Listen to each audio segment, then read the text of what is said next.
Во ова издание пропадна опитот на демократите да го блокираат председателот Трамп во намерите да искористи други државни фондови за изградба на зидот кон Мексико. Европските лидери загрижени за прекршување на владењето на правото во Унгарија. Сад се на иста линија, ги поддржуваат тамошните невладини организации. Игор има Даунов синдром, а руши рекорди во продажба на списанието Лице в лице. Како овој проект им го смени животот на маргинализираните? Ќе ви кажеме повеќе. Останете со нас. Добро вечер. Ова е ТВ журналот Newsflash на Гласот на Америка на македонски. Јас сум Тоше Огњанов. Представничкиот дом не успеа да ја надгласа декларацијата на председателот Трамп за прогласување вонредна состојба на јужната граница. Тоа му отвара пат да продолжи да бара средства од федералните сметки за изградба на пограничниот зид. Следат вестите.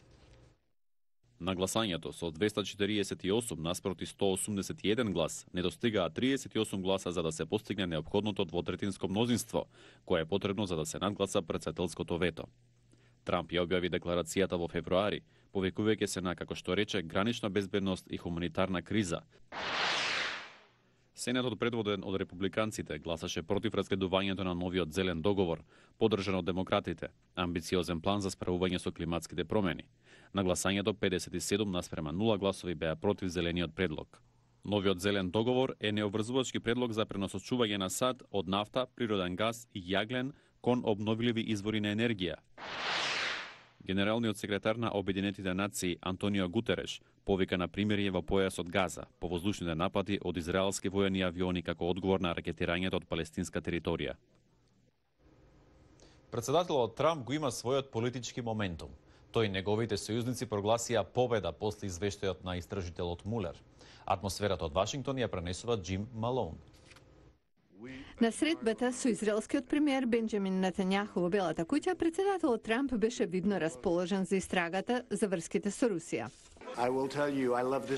Ја сакам оваа држава, но тоа што го праве е ужасно. Не смееме да дозволиме истото да му се случи на друг председател. Но и покрај иритираноста од истрагата, Трамп најверојатно пофално ќе зборува за најновиот извештај на специјалниот истражител Мулер, кој не најде поврзаност меѓу Русија и неговата кампања во 2016, вклучувајќи го и самиот председател. Но Мулер не е толку убеден дали председателот е вклучен во обструкција на правдата. Главниот правобранител Вилијам Бар одлучи дека нема доволно докази да продолжи истрагата, но го цитираше заклучокот на Мулер дека не го исклучува Трамп за вина за обструкција на правдата. Соработниците на Трамп ги нападнаа медиумите што го критикуваа председателот, вклучувајќи ја портпаролката Сара Сандерс. Не само што известуваа и ширеа злобни лаги, туку се надеваа дека ќе успеат да го сменат председателот.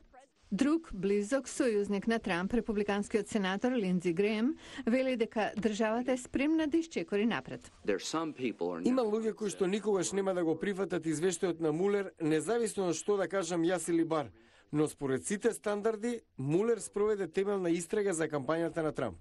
Опозиционите демократи сакаат да знаат повеќе за фокусот на Мулер околу обструкција на правдата. Тие бараат и целосно објавување на извештајот. Неговите заклучоци покренаа повеќе прашања отколку што даде одговори. И фактот дека Мулер не откри докази што според него не го лишуваат Трамп од вино.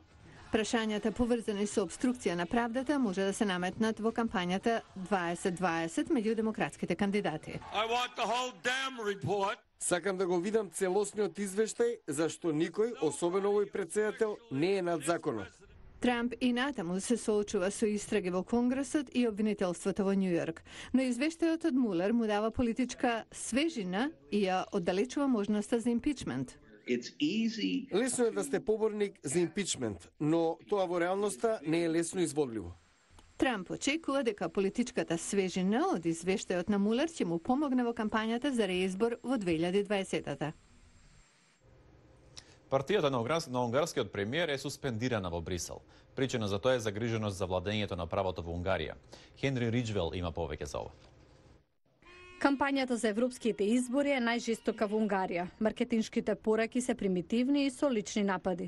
Мета од владата на Виктор Орбан со официјални лица од Брисел се обвинуваат за мотиви за насилна миграција во Унгарија. Главните сојузници на Орбан во Европа ја суспендираа партијата Фидес од моќната коалиција на европски народни партии. Портпаролот на премиерот за Гласот на Америка најави дека нема да го сменат курсот. Се работи за фундаментални прашања за одбрана на европските христијански вредности. Не сме подготвени за компромис. Американскиот државен секретар Мајк Помпео ја посети Будимпешта минатиот месец. Пред средбата со премиерот Орбан имаше разговори со неколку невладини организации, меѓу нив и од Унијата за граѓански слободи на Унгарија. Беше мощно, важно, символично, но беше и порака за демократијата. Стейт департментот се заложи за поддршка на унгарските невладини организации и слободни медиуми, иако не беа објавени детали. Унгарската влада не беше импресионирана. Не верувам дека треба да добиваме лекции од други луѓе и земји како да се однесуваме. Тоа го очекуваме од сојузниците. Невладините организации не треба да бидат вклучени во носењето политички одлуки. Граѓанските групи пак велат дека владата се обидува да ја затвори дебатата. Унгарската влада систематски ги уништува владењето на правото, независните институции. Не постои механизам за отчет на работењето на владата. Секој што се обидува да ја критикува владата е стигматизиран.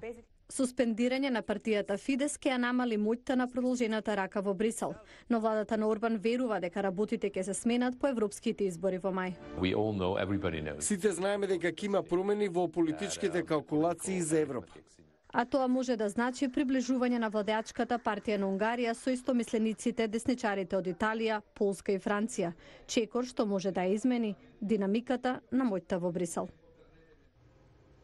Рече си да нема кој не ги видел продавачите на списанието Лице в лице низ Македонија. Проектот им го смени животот на многумина од маргинализираните лица. Мики Трајковски има една таква приказна. Игор од Струга веќе 7 години учествува во продажбата на првото улично списание во земјава Лице в лице. Иако боледува од Даунов синдром, тоа за него не представува пречка да руши рекорди во неговата продажба, па дури да биде прогласен за продавач на годината. Честопати учествува и во подготовката на списанието со своји лични статии. Тука сум да дојдам во Охрид, да го продавам списанието и да го доближам списанието Лице во лице, да го купат Охриджани, а пак и сите што се од Струга. Сакам да кажам дека тука во Охрид ќе бидам успешен продавач. Покрај Игор, во продажбата на Лице в лице се вклучени уште десетина други лица, припадници на маргинализирани групи, бездомници, лица со попреченост и други ранливи групи на луѓе. Половина од сумата оди за продавачите, додека другата за негово печатење, обука и други програми.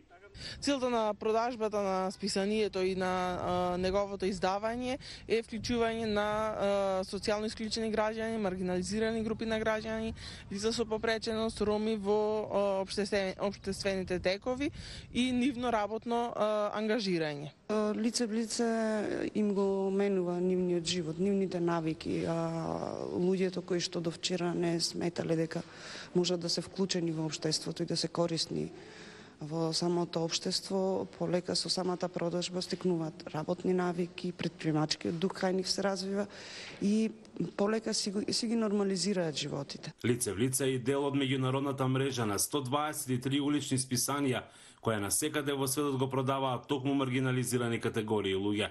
По тој принцип и кај нас се реализира неговата продажба.